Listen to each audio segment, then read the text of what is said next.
on Jeskai Geist, took game 1, but game 2 has been a different story altogether. Looks like some Fulminator maging may have been happening here. Yeah, he's actually going to pick up the card, so we'll get all of game 3. I'm assuming, right, 6 lands in play for Jody and 2 in play for Hobbs. A lot of times what we'll see, these 4 sideboard Fulminator mages out of Living End is something they do against control. Yep, they are a difference maker, and that's what's going to pressure Hobbs to have some of these 3 main deck logic knots in these sideboard games on the draw. On the play, you can Spell Queller through the Fulminator Mage. Right. Then you can start attacking, and then you get to untap. Maybe you have Cryptic Command, so you're still covered against Living End. Play draw actually makes a huge difference on the matter of Fulminator Mage in this matchup. Okay, so Jonathan's going to be on the play game 3, so what does that mean? How does this help him?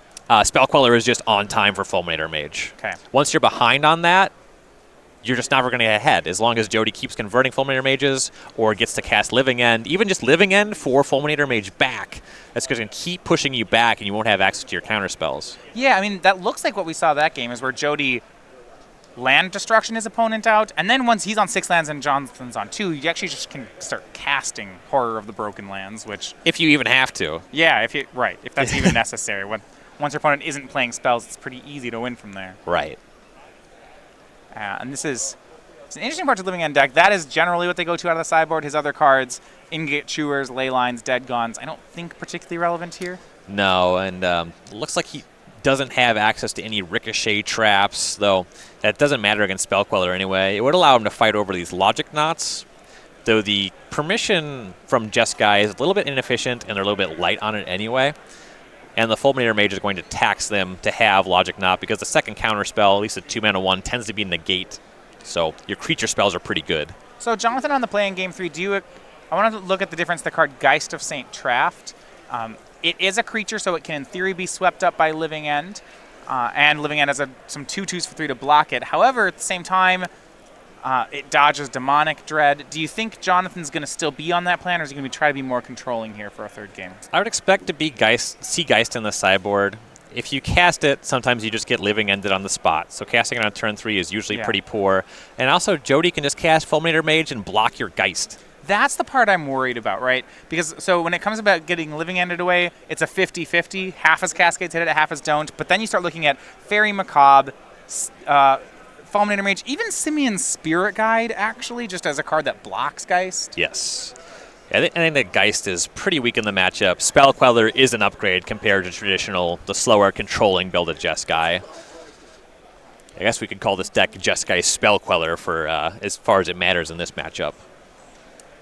So yesterday we had a match on camera. If you want to see that one, Jody Keith versus Aaron Barrich was Living End versus Black Red Hollow one. Aaron Barrich, of course, was our Season 1 Invitational champion. If you haven't seen the token yet, this is the Aaron Barrich 1/1 Soldier token. He got his likeness on a card. You see, chose that one, going with cards like Elspeth Sun's Champion. This one is going to be shipping out from Star City Games pretty soon.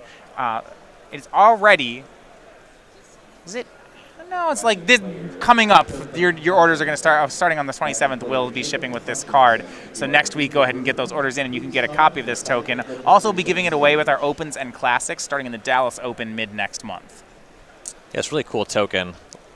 I wish that the hat looked a little bit more like armor. Maybe it is. I don't know. It has mystical powers, I suppose. Aaron wasn't wearing the hat this weekend. I've noticed that. Well, he didn't day 2 either. I think that might be correlated. He should bring the hat. You wore your hat, and you're here on day 2. I have never missed day 2 here in the booth, and I'm always wearing a hat. So confirmed. Yeah. That is the right strategy. Might be something to that. Caleb's over there on the back table. He's got a hat on. Yes. Caleb's always in day 2. Yeah. Always wearing that beanie.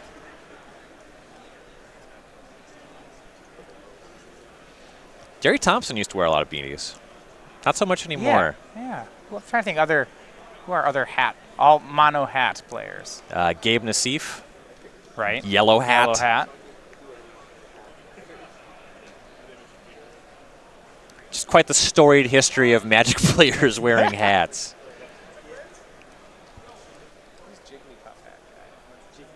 Dylan Kirkpatrick. Oh, that's nice. Known for his Jigglypuff hat. Oh, Peter Tubergen. Peter Tubergen. Pepsi hat. Yeah. He's in day 2 today. He often is. An open winner. It's the strategy. I don't think I've ever worn a hat to a Magic tournament. I don't think I've ever seen you wear a hat. I have worn non-zero hats. I'm not a big hat guy, It might though. just be that, you know, maybe I don't know, your head doesn't fit hats. I Doesn't work. have all my hair, which is a point against hats. Maybe I do. It's a mystery. How would anyone know? Turn 1 Hobbs going to send that bolt upstairs at Jody. That bolt's not really going anywhere else in this matchup, and let's let you snapcast it back if you're ever so inclined. Or the Broken Land cycled. It's not pretty Hobbs on a 6 and just throwing a lava spike upstairs. Yeah. Got to start somewhere. Here we go. Yeah, I got to get something going. Multiple copies, it looks like, of Demonic, or actually Monstrous Carabid in Jody's hand. And end step, John Hobbs is actually just going to cast Snapcaster Mage, choosing not to wait for that Lightning Bolt. Wants the 2-1 in play immediately. Yeah, rather choosing not to wait for Jody to be able to cast a Violent Outburst without a Simian Spirit Guide. I guess it's 2 extra damage now, so he hits Jody down to 15. Ooh, and I actually think I see a Logic Dot in Hobbs' hand. That's what the Lightning Bolt's doing. Okay. It's making that online. Smart play. Now it's just Logic Knotting for 1. 2 with the 3rd land. 1 plus that card in the graveyard. If it was just for 1, a Simian Spirit Guide could still pay for an Outburst. With X equals 2, you're probably countering a Living End. Right. Jody's going to cycle 1 Carabid here, maybe even a 2nd Carabid. Looks like Drew Desert Ceradon. He's got at least 1 copy of Living End in his hand, and you always want to be careful. The deck plays 3 copies of Living End. Once you draw the 2nd one, you need to alter your gameplay at some point. Especially in a matchup where your opponent might counter Living End. Right. You just run out. They don't come off of Suspend too often. No, it's 4 mana to suspend them, and they have Suspend 3. It is a lot worse. Yeah. The design actually, in a lot of ways, really reminiscent of a card from Legends, I believe, called All Hallows Eve. Yeah, just like it's swaps, but it takes time. It's an enchantment that takes 2 turns. I believe it's black, 2.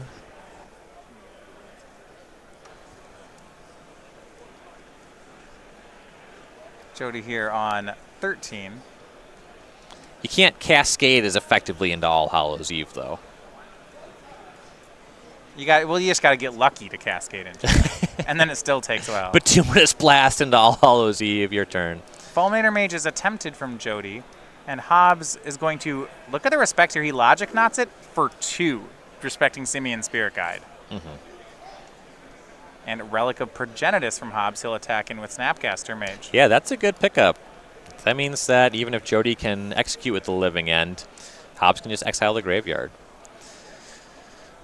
Jody will have the option, as long as he has a stock graveyard, to be able to set up to cascade in the Living End, force Hobbs to exile everything with the Relic, and then cycle some creatures after the fact, which would force Hobbs to have a counterspell as well. He has enough fetch lands in the graveyard, so he can keep enough creatures where the Living End is good for a little while. Demonic Dread, targeting Snapcaster Mage. So Jody can actually still get a creature into play. If he casts Living End on this Cascade, when he does, Jonathan can exile both graveyards with Relic of Progenitus, and at that point Jody can still cycle with this remaining Grove of the Burn Wells if he has a 1-mana cycler. Mm-hmm. And Hobbs just on 1 card in hand and still no access to white mana. Right. So Jody's not concerned about too much happening with this Living End. So here is the Living End. So on Jonathan's side, he just has to crack Relic of Progenitus now. Right. And he will. And then you'll see Jody put some more creatures into his graveyard. We'll see if Hobbs can draw that sideboard Negate or more copies of Logic Knot to fight from there.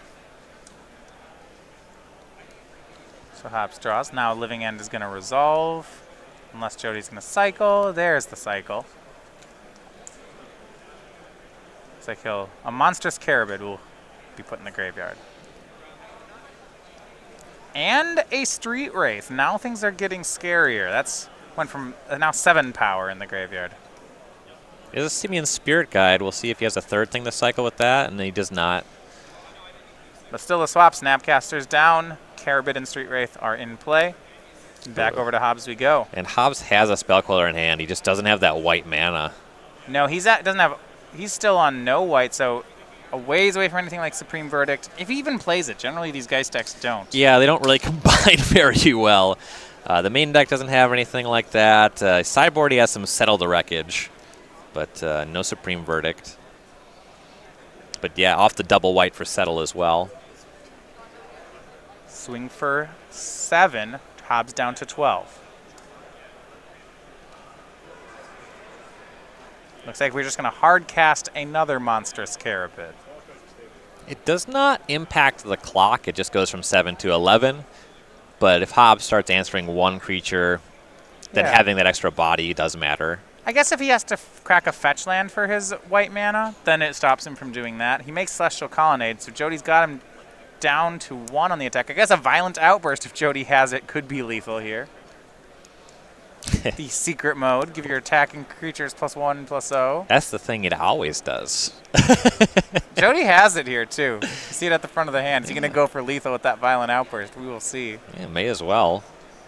Oh, yeah. Jonathan extends the hand, just 2 Spell Quellers. So Jody Keith starting his Sunday with 2-0 on Living End.